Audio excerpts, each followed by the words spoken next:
Bom dia, pessoal. É, Vamos dar continuidade à nossa aula de epidemiologia e saúde. Eu sou a professora Carol, eu estarei aí com vocês, pelo menos aí pelos próximos 30 ou 40 minutos, com apoio também, é claro, de algumas aulas complementares, mesmo. O assunto de hoje, ele é sobre atividade educativa de prevenção sobre as prevalências das principais doenças crônicas no Brasil. Vocês devem se perguntar: poxa, professora, a gente tem falado tanto em doenças crônicas, já falamos sobre a epidemiologia, já falamos quais são, já falamos sobre as prevalências, sobre as incidências das doenças crônicas não transmissíveis, mas justamente para enfatizar a importância desse assunto e o quão importante vocês, como profissional de educação física, são para que haja o controle, né, a prevenção, a promoção e a recuperação da saúde das pessoas portadoras de doenças crônicas não transmissíveis. Bem, no Brasil, a gente já sabe que as doenças crônicas não transmissíveis, elas exibem altas taxas de portadores e também uma alta mortalidade, em especial as doenças cardiovasculares.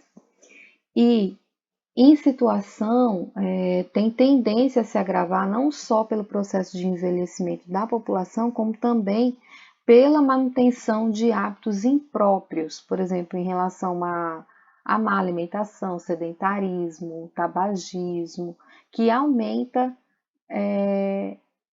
que são fatores de risco e aumenta outros fatores de risco relacionados às DCNTs. E a presença de 9, por exemplo, eu vou pontuar a presença de 9 fatores de risco, que explica quase que 90% do risco atribuível de doenças na população ao redor do mundo, não somente no Brasil. Como, por exemplo, história familiar de doença arterial coronariana prematura, e especialmente no sexo masculino, a maior predisposição está relacionada, inclusive, a pessoas com menos de 55 anos e no sexo feminino, pessoas com menos de 65 anos. Homens com mais de 45 anos têm maior predisposição, têm maior incidência e prevalência nas DCNTs e mulheres acima de 55 anos. Tabagismo é um dos fatores de risco, hipercolesterolemias, que são, né, os níveis aumentados de colesterol na corrente sanguínea, e as dislipidemias em geral, são fatores de risco, hipertensão arterial, diabetes mellitus, obesidade, gordura abdominal é um fator de risco considerável, sedentarismo, uma dieta pobre em frutas e vegetais, estresse psicossocial também é um fator para as DCNTs. E aí, por conta disso, né, diante de toda essa lógica em relação à epidemiologia em geral das DCNTs, foram criados, além dos cadernos de saúde pública, os planos de enfrentamento, que vai priorizar ações de rastreamento dessa população. Por exemplo, no Brasil, isso dados de 2006,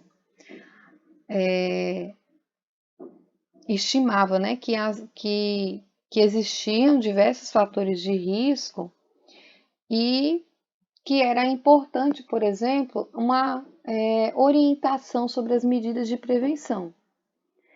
Daí, se tomou que de fato, é importante identificar na população em geral pessoas com fatores de risco para as DCNTs, em especial para as doenças cardiovasculares. Ou seja, aquelas pessoas com idade igual ou superior a 40 anos, que fossem sedentárias, que tivessem obesidade, hipertensão, colesterol elevado, mulheres que tiveram filhos com mais de 4 quilos ao nascer e pessoas que têm ou tiveram pais, irmãos ou outros parentes diretos com alguma DCNT, em especial com as doenças cardiovascular, renal ou diabetes, porque a gente sabe que existe o fator hereditário que também contribui para as DCNTs. E aí, diante de todo esse levantamento, né, foi realizado um plano de enfrentamento das DCNTs proposto para o enfrentamento de 2012 a 2022, de acordo com algumas metas e objetivos, né, para um planejamento bem organizado. E aí, dentro desse enfrentamento, desse plano de enfrentamento, existem 3 eixos principais. Primeiro, vigilância, monitoramento e avaliação. Segundo, prevenção e promoção da saúde. Terceiro, cuidado integral. Desculpa, gente, essa minha tosse de cachorro brabo, crônica. O monitoramento da mortalidade em doenças crônicas não transmissíveis, a gente sabe que é um componente essencial para a vigilância. E ele é realizado por meio dos sistemas de informação do SUS e de outros dados, né? E aí, outras atividades nesse processo são as capacitações das equipes de saúde de estados e municípios com estabelecimento de atividades e estratégias de prevenção, promoção e assistência com a definição de indicadores para o monitoramento e de metodologias apropriadas às realidades regionais e locais. Daí, a Política Nacional de Promoção de Saúde, que foi aprovada em 2006, ela faz parte é um dos pilares desse planejamento, desse plano de enfrentamento, né? Essa Política Nacional de Promoção de Saúde, ela foi aprovada em 2006 e ela prioriza ações de alimentação saudável, atividade física, prevenção ao uso do tabaco e álcool, inclusive com transferência de recursos a estados e municípios para a implementação dessas ações, isso de uma forma intersetorial e integrada. Daí, a atividade física, ela entra a partir por exemplo, do programa que o Ministério da Saúde lançou em abril de 2011, que é o Programa Academia da Saúde, que tinha como objetivo, na verdade, o objetivo de promoção da saúde por meio de atividade física. E existia a meta de expansão a 4.000 municípios até 2015. E desde 2006, a Secretaria de Vigilância em Saúde do Ministério da Saúde, ele apoia e financia programas de atividade física que somam mais de 1.000 projetos, isso em todo o país. E aí é importante ressaltar aqui para vocês que as práticas de prevenção às DCNTs, elas têm o objetivo de reduzir os riscos à saúde, proporcionando melhorias no modo de vida. Por isso, a necessidade de monitorar os fatores de risco e direcionar as ações de promoção à saúde. E a alta prevalência de fatores de riscos evitáveis torna necessário identificar junto à população onde estão concentrados esses fatores de risco para que haja um direcionamento das ações de prevenção com mais precisão. E aí, dentro do eixo de prevenção e promoção da saúde, nós temos justamente essa atividade física. Temos a inclusão aí do profissional de educação física junto ao NASF para realizar essas atividades de prevenção e promoção da saúde. E aí nós temos o programa Academia da Saúde, aqui são alguns exemplos. Nós temos o programa Saúde na Escola, Praça do Programa de Aceleração do Crescimento, PAC, a reformulação de espaços urbanos e saudáveis. Nós temos aquelas academias dos idosos em diversas cidades. Nós temos campanhas de comunicação, como por exemplo a criação de campanhas articulando grandes eventos relacionados ao esporte e à prática de exercícios físicos, como por exemplo a Copa do Mundo, futebol, Olimpíadas, temos gincanas, enfim, temos diversos programas que auxiliam as pessoas saírem do sedentarismo. Outro eixo importante está relacionado à alimentação, né? Por exemplo, o incentivo ao aleitamento materno, ele tem sido uma importante iniciativa do Ministério da Saúde, ao lado de guias, por exemplo, de alimentação saudável, com apoio também de parcerias com o Ministério do Desenvolvimento Social e Combate à Fome, por exemplo, com a utilização do programa Bolsa Família. E aí o Brasil, ele também se destaca na regulamentação da rotulagem dos alimentos, tem uma importante atuação e eficiente da Anvisa, visando a qualidade e monitoramento dos alimentos também. E, além disso, foram realizados acordos com indústrias para redução do teor das gorduras trans e tiveram vários acordos também com metas para redução de sal em até 10% ao ano em pães, macarrão, né, e outros grupos de alimento. Esses são algumas das iniciativas dentro desse eixo de prevenção e promoção da saúde voltado no plano de enfrentamento das DCNTs. E aí, por exemplo, nós temos promoção de ações de alimentação saudável no Programa Nacional de Alimentação Escolar, aumento da oferta de alimentos saudáveis, acordos, né, com indústrias para redução de sal, de açúcar, de gordura trans, redução dos preços dos alimentos mais saudáveis. Essa é uma proposta nem sempre viável, nem sempre praticável, mas são propostas. E também junto com a atenção básica e outros setores também importantes, nós temos plano intersetorial de prevenção e controle da obesidade.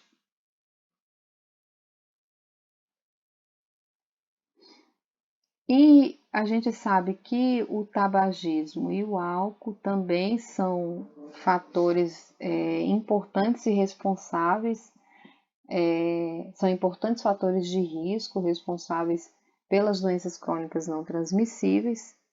E aí, por exemplo, nós temos em relação ao tabaco, nós tivemos inclusive o sucesso da política anti-tabaco, que é um ponto de grande relevância que vai refletir no declínio da prevalência das DCNTs, e destacam-se aí ações regulatórias, como, por exemplo, a proibição da propaganda de cigarros, as advertências sobre o risco de problemas nos maços do cigarro, no próprio produto a gente vê as advertências.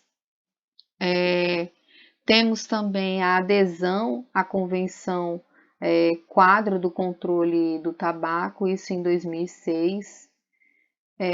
Em 2011 nós tivemos algumas consultas públicas pela Agência Nacional de Vigilância Sanitária, no caso a Anvisa, né, para ampliar as advertências nos maços de cigarros e um maior controle da propaganda dos pontos de venda e proibição de aditivos de sabor nos cigarros. E é importante essas ações, principalmente em relação à adequação na legislação, porque vai regular o ato de fumar em recintos coletivos, porque a gente sabe que o cigarro ele faz mal para a pessoa que está fumando, mas também faz mal para aquelas pessoas que não fumam, só sente o cheiro do cigarro ou tem contato indireto com o cigarro. Temos também uma ampliação das ações de prevenção e também da cessação do tabagismo. Nós temos programas dentro da atenção básica voltada para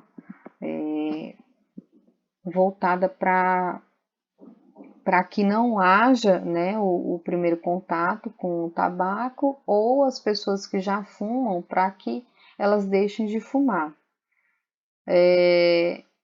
Também é importante são realizadas e é importante ações fiscalizatórias em relação à venda de bebidas alcoólicas a menores de 18 anos. Lógico que muitas pessoas burlam essa proibição, não é mesmo? Mas nós temos muitas ações educativas voltadas à prevenção e à redução do uso do álcool e do tabaco.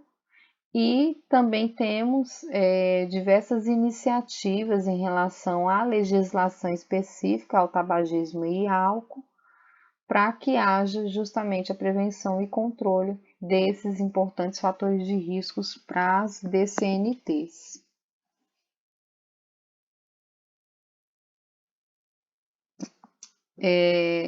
Dentro do eixo ainda, do segundo eixo, que visa a prevenção e a promoção de saúde, nós temos a expansão da atenção primária.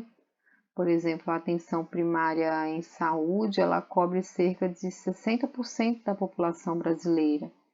E as equipes, elas atuam em território definido, como população adstrita, realizando ações de promoção, vigilância em saúde, prevenção, assistência, além, é claro, do acompanhamento longitudinal de todos os usuários, o que é fundamental na melhoria da resposta no tratamento dos usuários em DCNTs e, além disso, né, o auxílio de programas e guias para o controle, por exemplo, de importantes fatores, como o controle de hipertensão arterial, diabetes, obesidade, doenças do aparelho circulatório, não somente como fatores, mas também como DCNTs.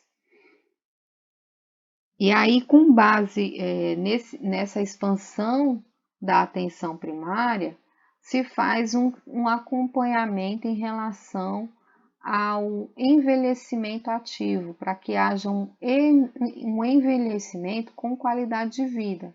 E aí visa a atenção integral ao envelhecimento ativo, a prática da atividade física regular no programa Academia da Saúde, a capacitação das equipes de profissionais da atenção primária à saúde, né?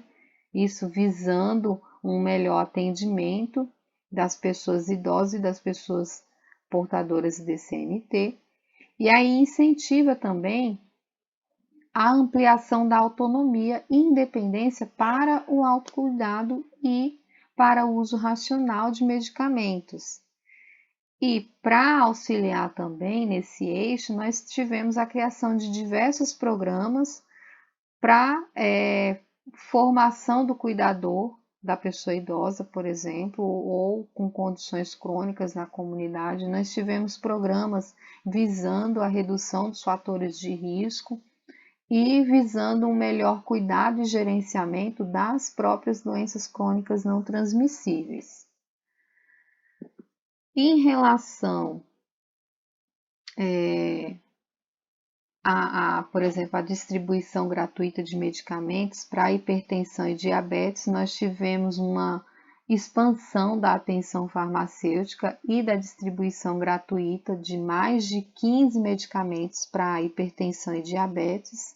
E aí nós temos antihipertensivos, insulinas, hipoglicemiantes, ácido acetil salicílico, o AS, que também é utilizado para controle de hipertensão e doenças cardiovasculares, entre outros medicamentos. E aí nós temos o programa Farmácia Popular, que oferta alguns medicamentos gratuitos, né, voltados para hipertensão e diabetes, mas também tem o fornecimento de medicamentos a baixo custo para outras doenças crônicas não transmissíveis. E dentro do terceiro eixo do plano de enfrentamento das DCNTs, nós temos visando o cuidado integral, que é o fornecimento de um acesso com qualidade ao diagnóstico e tratamento, isso para diversas doenças crônicas não transmissíveis.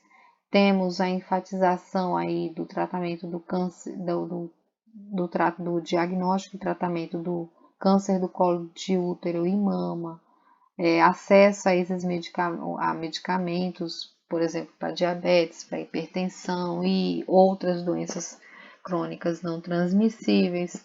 Nós temos o programa Saúde Toda Hora, que visa um atendimento de urgência, uma atenção domiciliar e algumas unidades especializadas em DCNTs, como por exemplo nós temos as unidades coronarianas e de acidente vascular encefálico, que é especializado no diagnóstico e tratamento dessas DCNTs.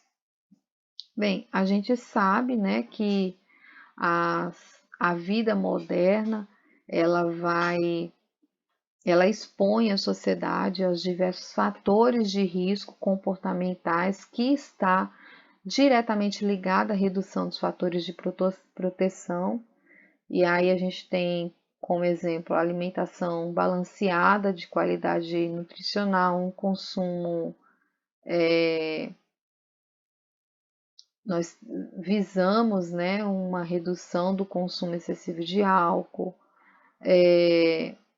visa também uma melhoria em relação aos espaços públicos para a prática de atividade física. Enfim, nós temos diversos fatores que vai expor a fatores de risco, mas nós também temos planos para o enfrentamento dessas DCNTs. E diversas doenças crônicas não transmissíveis, elas são associadas à inatividade física e também, é claro, está associada a diversos fatores de risco.